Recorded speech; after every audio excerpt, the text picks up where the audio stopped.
দেবী দুর্গা যখন অসুর মহিষাসুরকে বধ করলেন, তখন মহিষাসুরের বোন মহিষী প্রতিশোধের সংকল্প নিল। মহিষী কঠোর তপস্যা করল। ব্রহ্মদেব মহিষীর তপস্যায় প্রসন্ন হয়ে মহিষীকে বরদান চাইতে বললেন। মহিষী অমরত্বের বরদান চাইলেন, কিন্তু ব্রহ্মদেব বললেন অমরত্বের বরদান দেওয়া সম্ভব নয়, সুতরাং অন্য কোনো বরদান চাইতে। তখন মহিষী বলল, শুধুমাত্র ভগবান শিব ও ভগবান বিষ্ণুর সন্তানই যেন তাকে বধ করতে পারে। আসলে মহিষী জানত ভগবান শিব ও ভগবান বিষ্ণু যেহেতু দুজনেই পুরুষ দেবতা, সুতরাং তাদের দ্বারা সন্তান জন্ম দেওয়া অসম্ভব।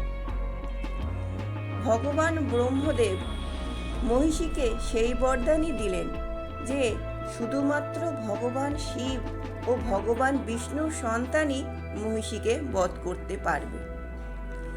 এই রকম বরদান পেয়ে মহিষী অদম্য শক্তিধর হয়ে ওঠে। মহিষী দেবতা ও মানব সবাইকে ত্রস্ত করতে থাকে। তখন দেবতারা পরিত্রাণের জন্য ভগবান শিব ও ভগবান বিষ্ণুর কাছে প্রার্থনা করেন। ভগবান বিষ্ণু মোহিনী রূপ ধারণ করে ভগবান শিবের সাথে দৈবিক মিলন ঘটান, আর এই দিব্য মিলনে এক দিব্য শিশু আয়াপ্পার জন্ম হয়। আয়াপ্পাকে অরণ্যে রেখে আসা হয়। দৈব শক্তির ইচ্ছায় ঠিক সেই সময় পাণ্ডুলম রাজ্যের রাজা রাজশেখর শিকারে বেরিয়েছিলেন। শিকারে বেরিয়ে রাজা রাজশেখর শিশুটিকে খুঁজে পান। তার গলায় ছোট্ট একটা ঘণ্টা বাঁধা ছিল, তাই তিনি তার নাম রাখলেন মণিকন্দন। রাজপ্রাসাদে বেড়ে ওঠা এই শিশুটি ছোটবেলা থেকেই অলৌকিক ক্ষমতার পরিচয় দিতে থাকেন। জ্ঞান, শক্তি এবং শৌর্যে তিনি সবার থেকে আলাদা ছিলেন। যুবক বয়সে পৌঁছে আয়াপ্পা মহিষীর বিরুদ্ধে এক ভয়ঙ্কর যুদ্ধে অবতীর্ণ হন।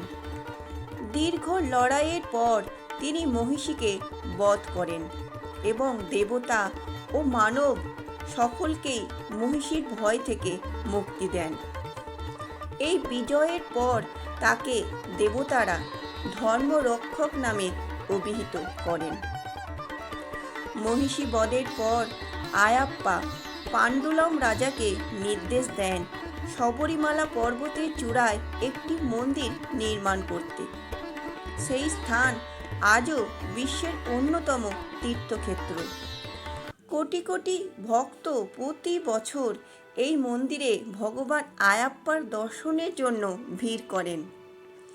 প্রতি বছর মকর সংক্রান্তির রাতে শবরীমালা মন্দিরের নিকটে আকাশে একটি দৈবিক আলো দেখতে পাওয়া যায়। এই আলোকেই বলা হয় মকর জ্যোতি। ভক্তদের বিশ্বাস এটি ভগবান আয়াপ্পার উপস্থিতি ও আশীর্বাদের প্রতীক। এই সময়ে অসংখ্য তীর্থযাত্রী এই জ্যোতির দর্শনের জন্য সমবেত হন। আয়াপ্পা ছিলেন ব্রহ্মচারী দেবতা।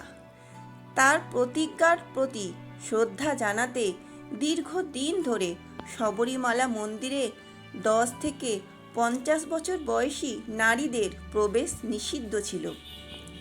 এই নিয়মকে অনেকেই আয়াপ্পার ব্রহ্মচর্যের প্রতীক হিসাবে মানতেন। তবে সেপ্টেম্বর 2018 সালে ভারতের সর্বোচ্চ আদালত এক ঐতিহাসিক রায় দেয়। এই রায় অনুযায়ী লিঙ্গ বা বয়স নির্বিশেষে সকল ভক্তই শবরীমালা মন্দিরে প্রবেশাধিকার পাবেন। এই সিদ্ধান্ত সমতা ও ভক্তির স্বাধীনতার এক নতুন অধ্যায় খুলে দেয়। ভগবান আয়াপ্পার পুজো করতে হলে ভক্তদের কঠোর শৃঙ্খলা মেনে চলতে হয়। 41 দিনের ব্রত পালন করতে হয়। এই সময়ে কাম, ক্রোধ, লোভ দমন করে পবিত্র জীবনযাপন করতে হয়। নিরামিষ ভোজন করতে হয়। মদ্যপান ও বিলাসিতা থেকে বিরত থাকতে হয়।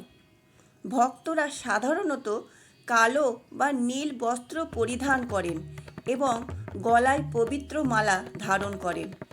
প্রতিদিন নাম স্মরণ ও প্রার্থনা করতে হয়। পম্পা নদীর ঘাট থেকে কয়েক কিলোমিটার পাহাড়ি পথ অতিক্রম করে ভক্তরা শবরীমালা মন্দিরে পৌঁছান। এই পদযাত্রা কঠিন হলেও বিশ্বাস করা হয় এটি আয়াপ্পার আশীর্বাদ লাভের অপরিহার্য উপায়।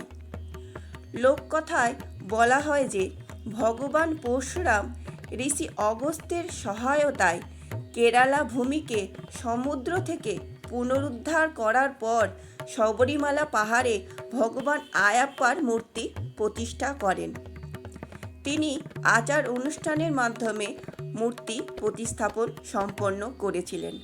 তাই অনেক ভক্ত বিশ্বাস করেন কেরালার ভূমি পবিত্র হওয়ার পাশাপাশি শবরীমালা মন্দিরের সঙ্গে পরশুরামের ঐশ্বরিক যোগ রয়েছে। ভগবান আয়াপ্পা শুধু এক দেবতা নন, তিনি ন্যায়, শুদ্ধতা ও আত্মসংযমের প্রতীক। তার জীবন কাহিনী শেখায় যে সত্যিকারের মুক্তি বা মোক্ষ পেতে হলে কঠোর সাধনা, আত্মনিয়ন্ত্রণ ও ধর্মপথে অবিচল থাকা জরুরি। আজ দক্ষিণ ভারত সহ সমগ্র দেশ জুড়ে তার ভক্ত সংখ্যা অগণিত। শবরীমালা মন্দির ভক্তদের কাছে শুধু একটি তীর্থস্থান নয়, বরং এক আধ্যাত্মিক যাত্রা, যা মানুষকে ধর্ম, ভক্তি ও আত্মসংযমের পথে পরিচালিত করে। দর্শক বন্ধুরা, আমার এই আজকের ভিডিওটি যদি আপনাদের একটুও ভালো লেগে থাকে তাহলে ভিডিওটিতে একটি লাইক দিয়ে চ্যানেলটি সাবস্ক্রাইব করে দেবেন। আর আপনাদের মূল্যবান মতামত অবশ্যই আমাকে কমেন্ট করে জানাবেন। জয় শ্রীকৃষ্ণ।